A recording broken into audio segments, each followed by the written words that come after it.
आज सब लोगों को परेशान होना पड़ रहा है। Good evening sir. Good evening Mohammed Fauzan. Good evening sir. Good evening Naina. आज आ, मजबूरीवश सब लोग ऐड हो रहे हैं। छुट्टी का दिन है लेकिन फिर भी क्लास ज्वाइन करनी पड़ रही है। तो इसीलिए हमने पहले पूछ लिया था कि अगर आप लोग ज्वाइन करना चाहते हो तभी हम क्लास लेंगे, क्योंकि सब लोगों का मैसेज आया था कि आप चाहें तो ले सकते हैं सर। तो फिर मैंने सोचा चलिए आप लोगों से नहीं थोड़ा सर, डिस्कस। हमसे नहीं पूछा। अच्छा, उत्कर साहब से नहीं पूछा? हमने नो सर। आपके सीआर से पूछा था। सीआर सर हमारे कोई मैसेज ही नहीं करता है। सीआर तो हमारे हाँ गायब है सर। हाँ, तो ये आप लोगों का आपस में जैसा भी हो, क्योंकि हमने सेक्शन वाइज सीआर से पूछा था कि आप बच्चों से पूछ लीजिए कि वो आज की क्लास लेना चाहते हैं या नहीं लेना चाहते हैं। या नैना, हाँ बताइए। सर वो सेक्शन सी का सीआर दूसरा है। अच्छा अच्छा, नहीं मैंने सेक्शन ए बी सी में तीनों में पूछा था, अलग अलग पूछा था मैंने। सर हमको नहीं पता, बी का हमने आपको बताया था। हाँ आपका तो पता है, जी आपने सर। जैसा जवाब दिया सेक्शन ए सी में, मतलब कि सीआर लोगों ने हमसे यही कहा था कि आप चाहें तो सर ले सकते हैं। तो इसी वजह से फिर हमने ये रखा, नहीं तो वैसे भी आज हम कैंसिल कर देते।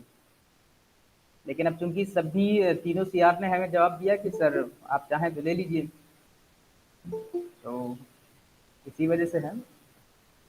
ऐसा कुछ नहीं है, चलिए ठीक है, लेकिन जब आ ही गए हैं तो थोड़ा बहुत कुछ देख लेते हैं।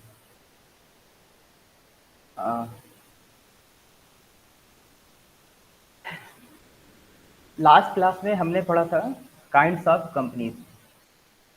उसमें से हमने जो कंपनीज एक्ट 2013 है उसके तहत कुछ लिस्टेड कंपनीज के बारे में पढ़ा था, और फिर हमने उसके नेक्स्ट लेक्चर में कुछ अदर टाइप्स ऑफ कंपनीज भी पढ़ी थी, जैसे रजिस्टर्ड अनरजिस्टर्ड। उसमें से एक दो कंपनीज रह गई थी, दैट वाज लीगल और इलीगल कंपनी। तो हम थोड़ा आज उनके बारे में भी देख लेते हैं कि क्या है। इसके बाद जो आपके सिलेबस का एक मेन टॉपिक है वो है इनकॉर्पोरेशन। इनकॉर्पोरेशन क्या होता है? क्योंकि ये आप लोग जैसा अगर बीबीए बीकॉम करते हैं और भविष्य में अगर कोई बिजनेस अपना करना चाहते हैं, और अगर आपका बिजनेस बड़ा हो जाता है, मान लीजिए आपको, जैसे मान लीजिए आपकी छोटी शॉप है तब तो कोई दिक्कत नहीं, एक लिमिटेड अमाउंट तक जो आपका कोई रजिस्ट्रेशन की जरूरत नहीं होती। लेकिन आप अगर बड़े एंटरप्रेन्योर बनना चाहते हैं तो रूल्स और रेगुलेशन की जानकारी होना आपको बहुत जरूरी है। आप देखेंगे कि जितने भी कंपनीज होती हैं, जो लोग रूल्स और रेगुलेशन जानते हैं उनके लिए सीए सीएस इस तरह के लोग होते हैं जो रखते हैं। और इसके अलावा जो लॉयर होते हैं, हर जो मेजर कंपनी होती है उसमें एक लॉयर भी होता है। वो किस लिए? ताकि वो आईपीसी के जो रूल्स होते हैं वो उसको पता हो। तो ये ऐसी चीजें होती हैं जो आपकी कंपनी में, ऑर्गेनाइजेशन में अगर कभी कोई प्रॉब्लम होती है तो उनको अगर वो रूल पता होंगे तो उसका सॉल्यूशन वो लोग बता सकते हैं। क्योंकि जैसे जब हमने पहली क्लासेस में कुछ पढ़ा है कि जो कंपनी या ऑर्गेनाइजेशन होता है वो एक पर्सन है, लेकिन कैसा है? इमेजिनरी पर्सन है। वो एक इमेजिनरी पर्सन है, लेकिन उसको रिप्रेजेंट किया जाता है किसी इंडिविजुअल के द्वारा। मतलब कि कोई एक ऐसा पर्सन होता है जो डायरेक्ट या इनडायरेक्ट वे से उस कंपनी, जो इमेजिनरी कंपनी है, उसकी रिस्पॉन्सिबिलिटी या उसके वर्क या उसके इंस्ट्रक्शन को फॉलो करता है या करवाता है। ये इस तरह से होता है। तो देखिए, वो चूंकि इमेजिनरी पर्सन है तो उसके क्राइम करने के चांसेस तो होते नहीं है। इमेजिनरी पर्सन क्या, कंपनी का नाम से थोड़ा ना कुछ होता है। लेकिन उसको जो रिप्रेजेंट करता है, अगर कभी वो कुछ करता है तो फिर उसके लिए कुछ लीगल एस्पेक्ट्स हैं। इसीलिए हमारे पास जो इनकॉर्पोरेशन का एक कॉन्सेप्ट है, हम उसमें अभी आगे जो पढ़ेंगे वो हम देखेंगे। ठीक, तो यहाँ पर थोड़ा देखते हैं इलीगल कंपनीज क्या होती हैं। इलीगल कंपनी आपका कंपनी एक्ट 2013 के सेक्शन 464 में लिस्टेड है। उसकी डेफिनेशन क्या है? नो एसोसिएशन और partnership consisting of more than such number of persons as may be prescribed shall be formed for the purpose of carrying on any business that has for its object the acquisition of gain by association or partnership or by the individual members thereof, unless it is registered as a company under this act or is formed under any other law for the time being in force. तो अब यहाँ पर देखिए कि ऐसा एक association, no association और partnership consisting of more than such number of persons as may be prescribed shall be formed for the purpose of carrying on business.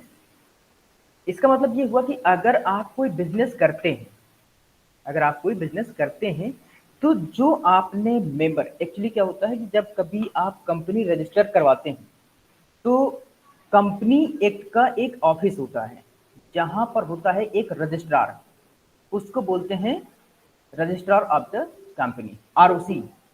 ठीक, registrar of the company, ROC, हमने ये पिछली classes में पढ़ा है। जब अगर आपको कोई कारपोरेशन स्टार्ट करना है, कारपोरेशन का मतलब होता है निगमन, जब आपको बिजनेस स्टार्ट करना होता है तो आपको उस कंपनी का नाम लेकर के, जैसे आप कोई कंपनी है तो उसका एक नाम रखते हैं, नाम रखेंगे, मान लीजिए XYZ एक लिमिटेड कंपनी है या XY प्राइवेट लिमिटेड है या ऐसा जो भी एक नाम रखते हैं, XY ट्रेडर्स है। तो क्या करते हैं कि जब कंपनी एक में आप लिस्टिंग करवाएंगे तो उसमें ऑलरेडी पहले से रजिस्टर्ड या लिस्टेड कंपनी होती है, तो उसको ये चेक करना पड़ता है कि क्या उस नाम की और कोई पहले कंपनी तो नहीं बन चुकी है। तो सबसे पहले तो आप अगर कोई काम कंपनी रजिस्टर करवाना चाहते हैं तो उसका नाम आपको वहां देना पड़ता है और उस नाम का अप्रूवल आपको लेना पड़ेगा, उस नाम का आपको अप्रूवल लेना पड़ता है। अब मान लीजिए उसमें आपने, इसके बाद आपने डॉक्यूमेंट्स दिए, उसमें कुछ मेंबर्स आपने दिखाए कि हमारे पास ये मेंबर्स हैं, ये पार्टनरशिप, ऐसा जो भी आपने उसमें दिखाया। अब इसके अलावा अगर जो कंपनी एक्ट में लिस्टेड है, जो पीछे हम पढ़ चुके हैं, उसके अलावा अगर आप बिना लिस्टिंग के, बिना रजिस्ट्रेशन की कोई कंपनी ऐसी चला रहे हैं जिसमें ये सब चीजें नहीं हो, तो वो कहलाती है आपकी इलीगल कंपनी। नो एसोसिएशन और partnership consisting of more than such number of person, मतलब कि कोई भी ऐसा एसोसिएशन या पार्टनरशिप जिसमें कि इस तरह के मेंबर हो जो कि प्रिस्क्राइब हो, किसमें, purpose of carrying on any business that has for its object the acquisition of gain by the association और पार्टनरशिप और बाय द इंडिविजुअल मेंबर्स देयरऑफ, मतलब कि उसमें कोई भी ऐसा एसोसिएशन नहीं होता है जिसमें ये हो कि उसका आइदर इंडिविजुअल मेंबर या उसके पार्टनर्स या उसके एसोसिएशन जो बिजनेस से होने वाला प्रॉफिट है उसको गेन करेंगे, unless it is registered as a company under this act और is formed under any other law for the time being in force. मतलब कि अगर कोई भी ऐसी कंपनी जो रजिस्टर्ड नहीं है कंपनी एक्ट में, जब तक कि वो रजिस्टर्ड नहीं होती, और उसके जितने भी मेंबर हो, चाहे इंडिविजुअल हो, चाहे एसोसिएशन हो या पार्टनरशिप में किसी भी तरह का हो, और उसका वो बेनिफिट लेते हैं।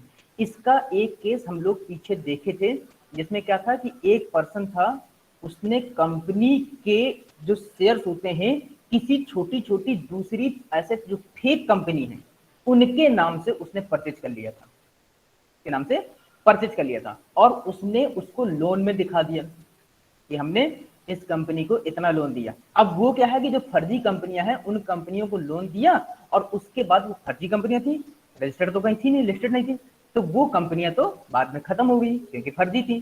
तो अब वो जो सारा पैसा उन कंपनियों के नाम था तो उसने स्वयं को, मतलब कि खुद ही उसने उसको रख लिया। तो ये क्या है, ये एक इलीगल कंपनी है या इलीगल एक्टिविटी है जो उसने फेक कंपनीज बनाई थी। तो provide that the number of person which may be prescribed under this subsection shall not exceed 100। अब अगर इस तरह की कोई कंपनी है तो जिसमें 100 से ज्यादा मेंबर्स नहीं हो सकेंगे, nothing in subsection 1 shall be applied. अब देखिए जो पहला वाला यहाँ पर लिखा है कि सबसेक्शन शैल नॉट एक्सीड 100 से, ये कैसे अप्लाई होगा, a Hindu undivided family carrying on any business. आपके एक बिजनेस लॉ सब्जेक्ट है जिसमें आपने पढ़ा होगा कि उसमें एक और होता है, कॉन्स्टिट्यूशन में भी आपको हिंदू अनडिवाइडेड फैमिली के बारे में खूब अच्छे से बताया गया है कि हिंदू अनडिवाइडेड फैमिली क्या होती है। तो अगर हिंदू अनडिवाइडेड कोई फैमिली है जिसमें कोई बिजनेस रन कर रहा है, तो उसमें इस तरह की कंडीशन अप्लाई नहीं होगी। क्योंकि हमारे यहाँ पुराने जमाने से क्या चलता चला रहा है कि जैसे हम कोई एक फैमिली बिजनेस चलाते हैं, तो फैमिली बिजनेस में क्या होता है कि हमारे पास हो सकता है कि बहुत ज़्यादा कैंडिडेट हो सकते हैं, तो उस केस में वो उस पर अप्लाई नहीं होगा, जिसको हम लोग बोलते हैं हिंदू अनडिवाइडेड फैमिली। अब हिंदू अनडिवाइडेड फैमिली का हम थोड़ा सा एक वो बता देते हैं कि इसको किस तरह से हम इसको थोड़ा डिफाइन कर सकते हैं।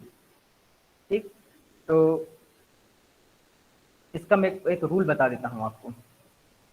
तो HUF इसको बोलते हैं आप HUF, Hindu undivided family. Actually जब कभी आपका कोई फाइनेंशियल ट्रांजैक्शन होता है, तो उसमें जो टैक्स बचाने वाला सिस्टम होता है, तो वो HUF के नाम से बहुत लोग उसका बेनिफिट लेते हैं। उसका जैसे कोई बिजनेस करेंगे तो उसमें आपकी टैक्स लायबिलिटी होती है।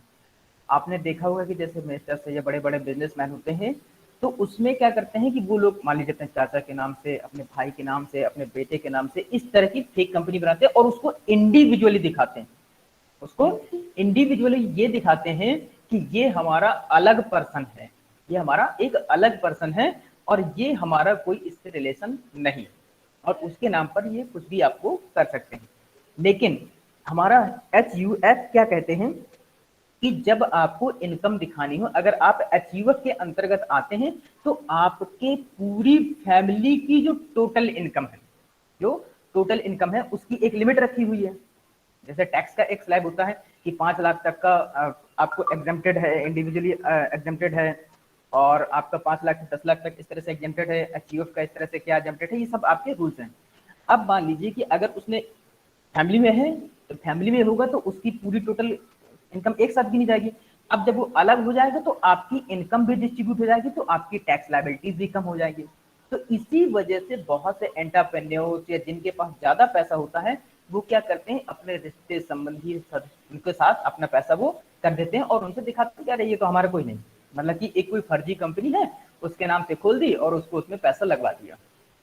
तो ये क्या है, आपको टैक्स लायबिलिटीज से बचाने के लिए किया जाता है, जो कि इलीगल है। ठीक, नाउ एन एसोसिएशन और partnership it is form by professionals who are governed by special act. अब अगर किसी स्पेशल एक्ट के तहत, हमने पीछे एक स्पेशल लॉ एक्ट भी बताते हैं कि अगर कोई स्पेशल एक्ट या लॉ के तहत कोई भी पार्टनरशिप या कोई कंपनी बनती है, तो उसमें भी ये रूल अप्लाई नहीं होगा कि वो इलीगल नहीं होगी, जिसमें कि उसका रजिस्ट्रेशन अगर नहीं होता है तो। इसके अलावा जो कंपनियां होंगी वो आपकी सब इलीगल कंपनीज होगी अगर वो रजिस्टर्ड नहीं है कंपनी एक्ट में। ठीक, तो ये है आपका इलीगल कंपनी के बारे में। नाउ एग्जेम्पशन क्या है, जैसे हमने एक बताया था एनजीओ। अब देखिए इसके एग्जेम्पशन कहां कहां पर हो सकते हैं। पहला, association which are form without any profit like NGO and charitable institution. अब जैसे एनजीओ में क्या होता है, एनजीओ में आपको ये कहा जाता है कि आपके पास जो भी इनकम आती है, मतलब कि आपको उसमें डोनेट करते हैं या आप कोई काम करवाते हैं किसी से, तो उससे जो इनकम जनरेट होगी वो आप सोशल वेलफेयर के लिए इस्तेमाल करेंगे, उसके लिए सोशल वेलफेयर के लिए इस्तेमाल करेंगे, ना कि अपने पर्सनल इस्तेमाल के लिए।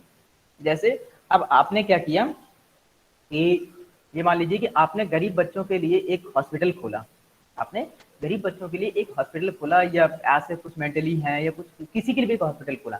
अब उसने कहा, आपने कहा कि हम आपका फ्री में इलाज करेंगे अगर आपके पास BPL का कार्ड है, जो बिलो पॉवर्टी लाइन है, हम उनका फ्री इलाज करेंगे अगर आपके पास BPL का कार्ड है। अब धीरे धीरे क्या करते हैं कि आपने वो खोला था BPL के लिए, लेकिन आप वहां हो सकता है कि ऐसा ट्रीट करें कि अगर जब कोई आता हो तो आप उससे कुछ फीस चार्ज करते हो, तो कोई गरीब आया, उसको फ्री न करने के बजाय आपको चार्ज करते हो। या हो सकता है कि आपने खोला बीपीएल के लिए है और आप दूसरों का, अमीरों का इलाज करते हैं, उनसे पैसा लेते हैं और इनकम आप अपने पास रख लेते हैं, आप इनकम जो है अपने पास रख लेते हैं। या आपके पास ये भी होता है कि कोई डोनेशन वगैरह देता है, क्योंकि टैक्स एग्जेंशन होता है उससे, तो अगर आपको कोई डोनेशन देता है तो आप वो भी अपने पास रख लेते हो। मतलब कि आपने एक चैरिटेबल सोशल वेलफेयर के लिए हॉस्पिटल खोला था, लेकिन उसका बेनिफिट आप ले रहे हैं स्वयं। इस तरह से नहीं होना चाहिए। अगर आपका एनजीओ है तो वो आप उसमें एग्जेम्प्ट होंगे कि किसी भी कंडीशन के लिए, लेकिन अगर आप उसके अगेंस्ट जाते हैं तो फिर आपका वो इलीगल होगा। स्टॉक एक्सचेंज, स्टॉक एक्सचेंज जैसे आपके कौन से हैं, ये सेंसेक्स, निफ्टी, हमारे यहाँ ये चलते हैं। These are form without profit motive, case रूसिया वर्सेस डॉल्बिया। ये एक्चुअली क्या है कि जो स्टॉक एक्सचेंज होते हैं ये बिना किसी प्रॉफिट मोटिव के फॉर्म हुए। ये रुइया वर्सेस डालमिया का एक केस हुआ था, ये रुइया वर्सेस डालमिया का एक केस हुआ था। आप लोग इसको इंटरनेट पर डाल करके सर्च कर लीजिएगा तो आपको पता चल जाएगा। तो जो स्टॉक एक्सचेंज में होता है तो ये बिना प्रॉफिट मोटिव के, ये क्या है, ये केवल इसलिए बना हुआ है ताकि जो इन्वेस्टर्स हैं उनके बेनिफिट्स को ध्यान रखा जाए, उनके साथ कोई इशू या उनके साथ कोई चीटिंग ना कर पाए। यस हिमांशु बताइए।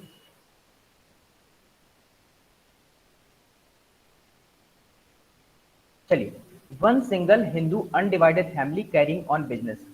अब जैसे ये हम लोगों के यहाँ जब फैमिली बिजनेस की बात करती है, जब पहले अब जो बात हुई थी जो रिलायंस की, तो धीरू भाई अंबानी थे, तो उनकी जो इनकम काउंट होती थी वो पूरी एग्रीगेट अकाउंट होती थी।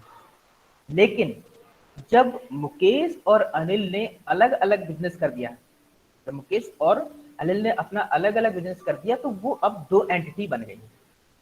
ठीक, उसमें क्या था, अब जब जो मुकेश अंबानी ग्रुप है उसका अलग इनकम काउंट होती है और जो अनिल अंबानी ग्रुप है उसकी इनकम आपकी अलग काउंट होती है। अब देखिए, अगर यही दोनों भाई मिलकर के बिजनेस करते तो वो एचयूएफ के तहत आता और उनका एक टोटल इनकम काउंट होती। अब क्योंकि यहाँ दोनों ने अलग अलग बिजनेस कर लिया, दोनों का सेपरेट कर लिया है, तो यहाँ पर ये अब एचयूएफ के अंदर नहीं आएगा। अगर यही दोनों पहले मिलते हुए जैसे काम करते रहे थे, जब धीरू भाई अंबानी के साथ था तो उनका पूरा क्या था, एक एचयूएफ के अंतर्गत था। अब उस समय चाहे मुकेश अंबानी के अंडर में चाहे जितनी कंपनीज होती, चाहे अनिल अंबानी के अंडर में चाहे जितनी कंपनीज होती, तो वो सब एक फैमिली थी। लेकिन जैसे ही वो अलग हो गए तो सब वो अलग अलग बिजनेस एंटिटीज बन गए। तो इस केसेस में भी आपका क्या होता है, एग्जेम्पशन अलाउड होता है जब एक ही फैमिली बिजनेस होता है। ठीक, अब थोड़ा हम बात करते हैं आपके इनकॉर्पोरेशन की, कि इनकॉर्पोरेशन क्या होता है और इसका पर्पज क्या है, इसकी प्रोसेस क्या होती है। तो the most important purpose of incorporation is to enable traders to embark upon commercial venture with limited liability. हम इसके बारे में पढ़ चुके हैं कि लिमिटेड लायबिलिटी क्या होती है। This is possible only by the incorporation of the limited liability company. Company is formed by a number of persons becoming shareholders and registering the company under Companies Act। अब देखिएगा, जब कोई person चाहे individual हो या group में हो, ठीक, मिलकर के या इंडिविजुअली कोई बिजनेस स्टार्ट करता है, किसके लिए, लिमिटेड लायबिलिटी के साथ। लिमिटेड लायबिलिटी के साथ अगर कोई बिजनेस स्टार्ट करता है, हमने लिमिटेड लायबिलिटी अनलिमिटेड लायबिलिटी इसके बाद में हम लोग डिस्कस कर चुके हैं। ठीक, तो क्या होगा, वो कंपनी एक्ट में जो रजिस्टर हुआ उसकी जो रजिस्ट्रेशन करवाने की सारी प्रोसेस है, वो जो जब पूरी रजिस्टर्ड बंच हो जाती है, जैसे उसका डॉक्यूमेंटेशन, उसका नाम, जैसे हमने बताया था ना कि अभी आपको बिजनेस का एक नाम भी लेना पड़ता है। आपको जब आप कोई भी बिजनेस स्टार्ट करते हैं ना तो आपको एक नाम लेना पड़ेगा और उसका अप्रूवल लेना पड़ता है। एक्चुअली क्या होता है कि अगर आपका कोई ट्रेडमार्क बना हुआ है तो ट्रेडमार्क को आपको रजिस्टर करवाना पड़ता है कि ये ट्रेडमार्क इस कंपनी के नाम से लिस्टेड है। तो ऐसे ही कंपनी का नाम आपको कंपनी एक्ट में रजिस्टर करवाना पड़ेगा, अपने नाम को अप्रूवल करवाना पड़ेगा। जब कंपनी बनती है तो चाहे वो पार्टनरशिप में हो या एसोसिएशन में हो, उसमें जो शेयर होल्डर्स होते हैं, उसमें जो शेयर होल्डर्स होते हैं वो सब पूरे क्या एज ए जितना जितना उनका शेयर होगा वो सब उस कंपनी एक्ट के जो डॉक्यूमेंटेशन होता है उसमें लिखा होता है। वो क्या है, वो उसके ऑनरशिप के तौर पर होता है। अब जैसे अभी कल चर्चा हो रही थी 51% शेयर वाली और उसमें 51% से लेस देन शेयर वाली। तो उसमें ये था कि अगर जैसे मान लीजिए कि आप कंपनी है, कंपनी के आपके पास 51% के शेयर आप होल्ड करते हैं, तो उसमें क्या है आपकी लायबिलिटीज और आपका उसमें अधिकार ज्यादा होता है। ठीक है, अधिकार ज्यादा होता है। तो जैसे कोई डिसीजन लेना होता है तो वो चूंकि सारा का सारा मोस्टली प्रॉफिट, जितना ज्यादा आपका शेयर होगा उतना ही ज्यादा आपका प्रॉफिट भी होगा। ठीक, तो उससे क्या होता है, उससे ये होता है कि जिसके पास ज्यादा पैसा पावर होती है तो वही उसका ऑनर भी कहलाता है लगभग। तो इसी वजह से ये शेयर होल्डर्स का मतलब क्या है कि आपके पास जितने शेयर हैं उतने पार्ट के आप मालिक हैं। अभिनव, हाँ बताइए।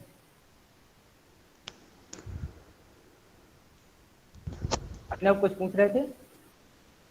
नहीं सर, वो गलती से हो गया था।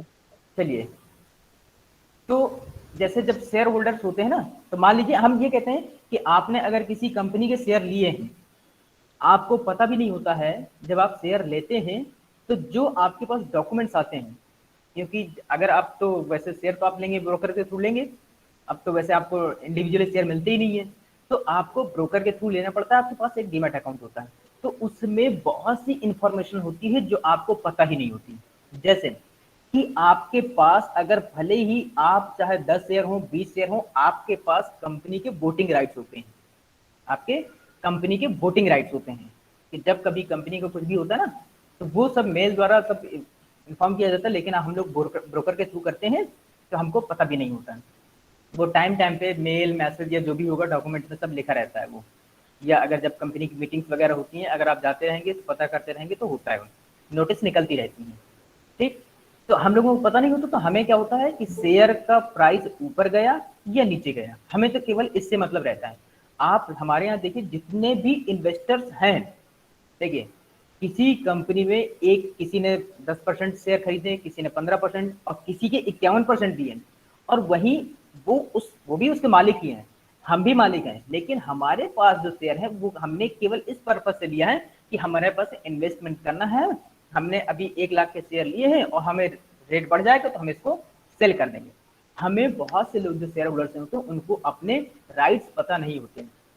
तो जैसे अभी कॉन्स्टिट्यूशन की बात कर लें, आपके फंडामेंटल राइट क्या क्या है बहुत से लोगों को नहीं पता होते। जैसे कभी कोई पुलिस पकड़ लेती है या कुछ ऐसा होता है तो हमें नियम की जानकारी नहीं होती, we don't know the rules, that's why we can not benefited by properly by rules और रेगुलेशन। क्योंकि हमें रूल्स और रेगुलेशन की जानकारी नहीं होती तो हम उन रूल्स और रेगुलेशन का प्रॉपर बेनिफिट्स नहीं ले पाते। ठीक, तो ये हमारे पास होता है। नाउ पर्पज ऑफ इनकॉर्पोरेशन में be served also by means of trusteeship.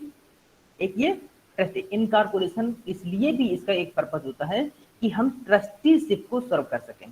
Trusteeship का मतलब होता है कि आपने जैसे कोई कंपनी स्टार्ट की और आप दूसरों के बेनिफिट चैरिटेबल आप चैरिटी के तौर पर कीजिए, तो उसमें गवर्नमेंट का सपोर्ट होता है।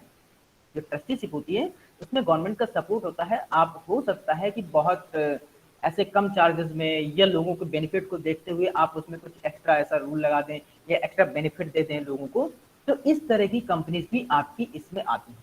इनकॉर्पोरेशन का मतलब यही भी होता है कि अगर आप कोई ऐसा इनकॉर्पोरेट शुरू कर सकते हैं जिससे लोगों को बेनिफिट हो या सेल्फेयर हो, तो वो भी इसी इनकॉर्पोरेशन के तौर पर हम उसको बना सकते हैं। तो the trustee can represent the body of को ऑनर्स। जो ट्रस्टी होते हैं उसके वो क्या होते हैं, बॉडी ऑफ को ऑनर्स। जो उसका मेन हो गया, इसके बाद जैसे उसमें ट्रस्टी बनाया जाता है, जैसे हमारे यहाँ एक मरियमपुर हॉस्पिटल चलता है ना, ये ट्रस्ट का एक हॉस्पिटल है, ये एक चैरिटेबल हॉस्पिटल है, लेकिन अब धीरे धीरे ये कॉमर्शलाइज होता जा रहा है। ऐसे ही जैसे आप यहाँ पर देखिए एक हॉस्पिटल है कार्डियोलॉजी का, जो कार्डियोलॉजी है वो जो सिंघानिया ग्रुप है उसका एक ट्रस्टी है ये। तो आप देखिए वो था पहले प्राइवेट, उसकी जो ऑनरशिप होती है उसका मैनेजमेंट होता है वो है प्राइवेट, लेकिन वो क्या चल रहा है ट्रस्टीशिप के अंतर्गत चल रहा है। तो आपको गवर्नमेंट के सपोर्ट से वहां पर काफी चीपर आपको ट्रीटमेंट मिल जाता है। ऐसे ही जो एडेड कॉलेज होते हैं, जो एडेड कॉलेज हैं वो भी इसके एक एग्जाम्पल हैं। जैसे हमारे यहाँ देखिए विक्रमजीत सिंह सनातन धर्म डिग्री कॉलेज VSSD, वो क्या है, उसका मैनेजमेंट क्या कौन सा है, जो इंडिविजुअल पर्सन है उनका, जैसे विक्रमजीत सिंह जो उसके थे, ये उनके पुराने थे, उनके जो अब इस समय वो तो नहीं रहे, लेकिन अब इस समय उनके जो ग्रैंडसन वगैरह हैं वो सब चला रहे हैं, तो वो उसके मैनेजमेंट के मेंबर हैं। लेकिन ग्रांट कहाँ से, गवर्नमेंट से मिलती है। ये क्या है, ट्रस्टी हैं। वो क्या करते हैं कि लोगों को बहुत कम पैसे में एजुकेशन देते हैं, लोगों को बहुत कम। अब वही आप प्राइवेट में जाइए तो सिंपल सा BA BSc के लिए आपको काफी पैसा खर्च करना पड़ता है। लेकिन अगर आप SD कॉलेज में जाएंगे, लोग कहते हैं गवर्नमेंट है, वो गवर्नमेंट नहीं, वो एडेड कॉलेज है। एडेड कॉलेज का मतलब वो ट्रस्टीशिप के अंतर्गत का ऐसा कॉलेज है जिसको गवर्नमेंट से ग्रांट मिलती है। तो इस वजह से भी हम इन कारपोरेशन को बढ़ाते हैं, जिससे कि ट्रस्टीशिप को हम सर्व कर सकें। ठीक, नाउ अगर हाँ एक चीज और होती है, इसमें लिखा है को honours for the purpose of sewing and being sued. Sewing माने होता है कोई भी केस करना। अगर कभी कुछ जो गवर्नमेंट एड मिलती है उसका अगर वहां पर कोई भी मिसयूज होता है तो केस फिर उनके ऊपर होगा। Sewing and being sued, sued का मतलब होता है उनके ऊपर केस दायर करना, सुइंग माने होता है अपराध का ये कुछ उसका वो करना, मुकदमा। सुइंग माने होता है मुकदमा और स्यूड माने उसके दायर करना। तो अगर आपके लिए कोई ट्रस्टी है, मान लीजिए आपने एक कोई इनकॉर्पोरेशन है और आप उसके ट्रस्टी हैं, अगर आप उसमें कोई भी स्कैम करते हैं, घपलेबाजी करते हैं, कुछ भी गड़बड़ होती है, तो फिर वो आपके ऊपर केस किया जाएगा। क्यों? क्योंकि आप गवर्नमेंट का एड ले रहे हैं और उसको आप मिसयूज कर रहे हैं या पर्सनल बेनिफिट्स के लिए इस्तेमाल कर रहे हैं, जो भी कर रहे हैं, तो फिर उसके लिए रिस्पॉन्सिबल आप होंगे। तो ये भी एक इसका रीजन हो सकता है। ठीक, now the element of permanence is absence in the trusteeship incorporation thus secures not only the element of unity but that of permanence as well. The element of permanence is absent in the trusteeship. जो trusteeship में क्या होता है कि उसके members या उसकी trusteeship हमेशा के लिए नहीं हो सकती। ऐसा जरूरी नहीं है कि जो गवर्नमेंट की ग्रांट है वो हमेशा उसको मिलती रहे, बंद भी हो सकती, वो बंद भी हो सकती। जैसे ये एडेड कॉलेज है, जैसे जब कभी अगर आपको लगता है कि यहाँ पर बहुत ज्यादा कुछ स्कैम या कुछ ऐसा गड़बड़ हो गया तो उसके मेंबर चेंज हो सकते हैं या उसकी ग्रांट बंद हो सकती है या पूरा का पूरा इनकॉर्पोरेशन ही बंद किया जा सकता है, वो अलग अलग कंडीशंस हो सकती हैं। तो incorporation can therefore be regarded as an indispensable legal concept of abiding value. तो incorporation का मतलब किस तरह है, indispensable legal concept and abiding value। जो abiding का मतलब होता है आपको अवॉइड करना, जो कानून को नहीं मानता, इस तरह से कानून का विरोधी। abiding माने होता है कानून, नियम विरोधी। सर वॉइस क्लियर नहीं आ रही सर। अच्छा, आपकी वॉइस क्लियर नहीं आ रही है, चलिए हो सकता है नेटवर्क का प्रॉब्लम, नेटवर्क का इशू कुछ चल रहा है ना यहाँ पर, तो हो सकता है आप अपना देख लीजिए, नेटवर्क चेक कर लीजिए आप। अच्छा सर, जी सर। चलिए, तो ये हो गया हमारे पास purpose of incorporation. Now kinds of corporation. अब देखिए कॉर्पोरेशन कितने प्रकार के हो सकते हैं। तो कॉर्पोरेशन मेनली हमारे पास दो प्रकार के हैं। कौन कौन से? एक है corporate aggregate and the second one is corporation sole. So corporation aggregate क्या होता है उसके बारे में देखते हैं। A corporation aggregate is a group of coexisting persons. A corporation aggregate is a group of coexisting persons, a combination of persons who are united together with a view to promote their common interest, which is generally the business or commercial। अच्छा हाँ, एक चीज और हम बता दें कि इस कॉर्पोरेशन को पढ़ने से पहले देखें, इसमें एक चीज और होता है प्रमोटर। प्रमोटर देखने इसमें है कि नहीं, अगर नहीं हुआ तो पहले हम थोड़ा उसके बारे में बता देते हैं। नहीं, चलिए, प्रमोटर क्या होता है? प्रमोटर का मतलब होता है वैसे तो प्रवर्तक। प्रवर्तक, प्रमोटर वो होता है जो आपके बिजनेस को शुरू करता है या उसको प्रमोट करता है या उसको और आगे बढ़ाता है। तो प्रमोटर कोई भी पर्सन हो सकता है। प्रमोटर कोई भी पर्सन हो सकता है, वो चाहे इंडिविजुअली हो या ग्रुप ऑफ पर्सन। ठीक, तो प्रमोटर का मेन काम क्या है कि वो अपने बिजनेस को जितना हो सके बढ़ाए लीगल वे में। So corporation aggregate is a group of co-existing persons, a combination of person। क्या है? या तो ग्रुप ऑफ पर्सन है, एग्जिस्ट करने वाले, ये इमेजिनरी नहीं है, याद रखिए। Corporation aggregate is a group of existing. जैसे हम क्या करते हैं कि कोई एक कंपनी हमने नाम ली ना, तो जो कंपनी का नाम है, जो कंपनी का नाम है वो आपका इमेजिनरी है, लेकिन उसमें जो काम करने वाले, जो उसको रिप्रेजेंट कर रहे हैं, दे आर एग्जिस्टिंग। ठीक, उस नाम के साथ वो लोग जुड़े हुए हैं, उस नाम के साथ वो लोग जुड़े हुए हैं। एक combination of person who are united together with a view to promote their common interest. अब उनका कॉमन इंटरेस्ट क्या है? अपने बिजनेस को आगे बढ़ाना, बिजनेस को आगे बढ़ाना। अब अगर देखें तो कंपनी अधिनियम, कंपनी लॉ के धारा 2 और सेक्शन 60 सब सेक्शन 69 में जो प्रमोटर है उसको इस तरह से डिफाइन किया है कि promoter is that person to whom prospectus in the prospectus the name of the promoter has been given।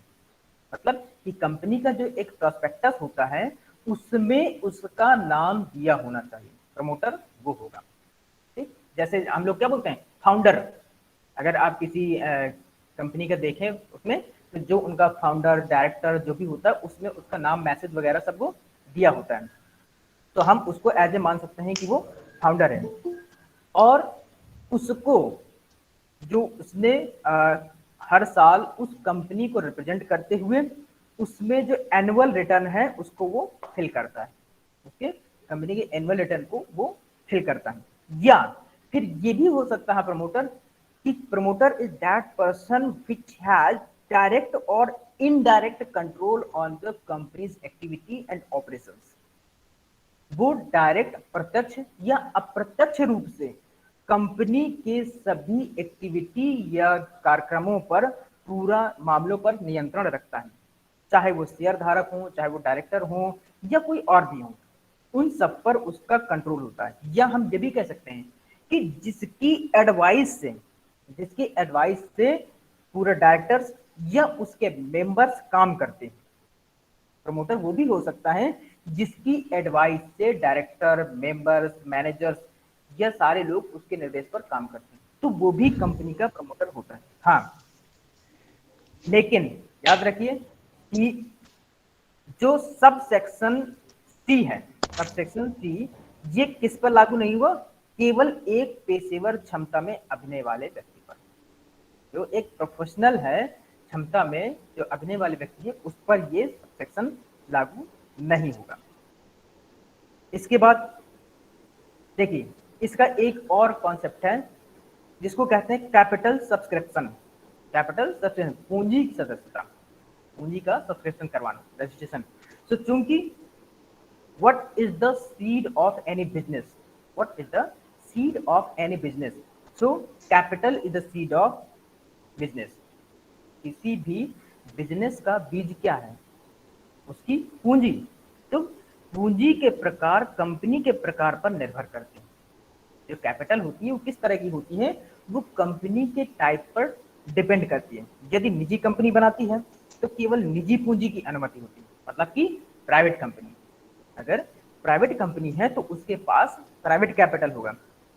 और यदि कोई सार्वजनिक, मतलब कि पब्लिक कंपनी बनाती है, तो कंपनी जनता को अपनी पूंजी की सदस्यता के लिए आमंत्रित कर सकती है। जैसे बैंकिंग जो इंस्टीट्यूशन, जो बैंकिंग कंपनीज होती हैं, वो क्या करती हैं? उनके पास कोई पैसा नहीं होता है, उनका मेन सोर्स क्या होता है? हम लोग जो saving account, current account, FD या लोन, ये जो भी हम लेते हैं या उसमें पैसा रखते हैं, वो उसका मेन बिजनेस होता है। ठीक, तो जैसे पब्लिक सेक्टर के बैंक होते हैं, अब जो पब्लिक सेक्टर की जितनी भी कंपनियां हैं उनका मेन सोर्स कहाँ से होता है? जो हम लोग टैक्स पे करते हैं, हम लोग टैक्स पे करते हैं, क्योंकि वो गवर्नमेंट चलाती है और गवर्नमेंट का मेन सोर्स कहाँ है? टैक्स होता है वो। उसके अलावा भी बहुत से होते हैं, लेकिन अगर हम देखें तो जो पब्लिक पूंजी के तौर पर होती है तो हम ही लोगों के टैक्स से वो होती है। फिर जब आपको ये सारा सब कुछ डिसाइड हो जाता है, तब फिर आप अपने बिजनेस को स्टार्ट कर सकते हैं। तो now under Indian law, under Indian law, corporation aggregate are all those bodies or association which are incorporated under a status of parliament or state legislature. एक क्या है? पार्लियामेंट, संसदीय या राज्य का कानून। एक संसदीय कानून होता है, एक राज्य के कानून होता है, नियम जिसको बोलते हैं। तो जो कारपोरेशन होता है वो अगर इन दोनों में से एक के अंतर्गत उसका रजिस्ट्रेशन होगा, इन दोनों में से किसी एक के अंतर्गत उसका रजिस्ट्रेशन होगा। सो अब इसमें क्या होता है? In this category come all trading and non trading association. अब इसमें क्या है? चाहे वो ट्रेडिंग हो या नॉन ट्रेडिंग वाले एसोसिएशन, वो दोनों इसके अंतर्गत आएंगे। Now which are incorporated under the relevant laws like the state trading corporation, municipal corporation, roadways corporation, the public companies, State Bank of India, Reserve Bank of India, the life insurance, ये सारे अब इस तरह के जो भी हैं ये आपके मोस्टली जो ऐसे कॉर्पोरेशन हैं जो सेंट्रल या स्टेट लेजिस्लेचर के अंतर्गत आती है। ये क्या है? ये ऐसे हैं जैसे म्युनिसिपल कॉर्पोरेशन। म्युनिसिपल कॉर्पोरेशन का क्या होता है? नगर निगम। म्युनिसिपल मीन्स होता है नगर निगम।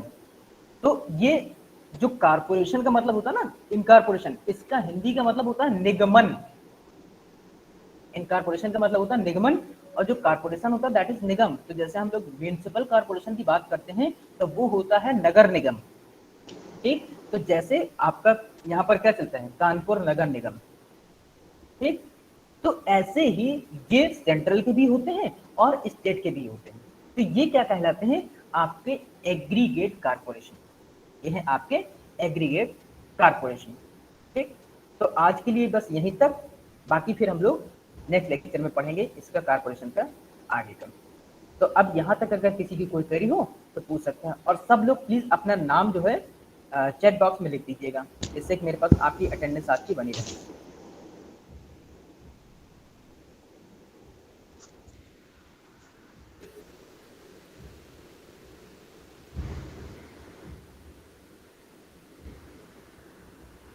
Thank you sir.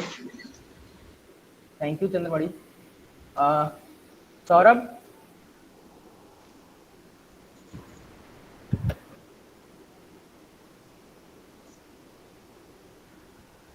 सभी लोग प्लीज अपना नाम जरूर लिख दीजिएगा, ऐसा कोई ना हो तो जिसका नाम रह जाए।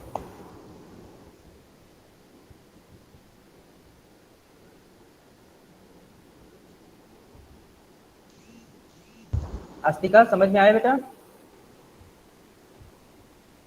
Yes sir. फौजान, कॉर्पोरेट का मीन्स क्या होता है? कारपोरेट का मतलब होता है निगम, आपका निगम। जैसे कारपोरेट तो आपका सिंगल एक हो गया जो बिजनेस व्यवसाय होता है, जब उसी का कारपोरेशन मतलब कि व्यवसायीकरण कर दिया जाता है तो वो दो तरह का होता है। एक तो होता है आपका एग्रीगेट जो अभी बताया हमने, और एक होता है आपका कारपोरेशन सोल। जो कारपोरेट होता है वो व्यवसाय होता है। जैसे हमारे यहाँ नगर निगम का व्यवसाय काम क्या है? यहाँ से सफाई करवाना, ये कूड़ा उठवाना, हाँ ये सब काम करवाना, या आपके कोई खाली प्लॉट है उसको सही करवाना, ये सब इस तरह का आपको पानी सप्लाई करना, ये सब आपके नगर निगम के जो काम होते हैं। तो ये आपके राज्य के अंतर्गत आते हैं, जिसको हम लोग पब्लिक कारपोरेशन बोलते हैं। एक होता है पब्लिक कारपोरेशन, प्राइवेट कारपोरेशन। तो corporate aggregate, corporate sole. Corporate का मतलब व्यवसाय, ये सब व्यवसाय ही है और इसको बोलते हैं निगम।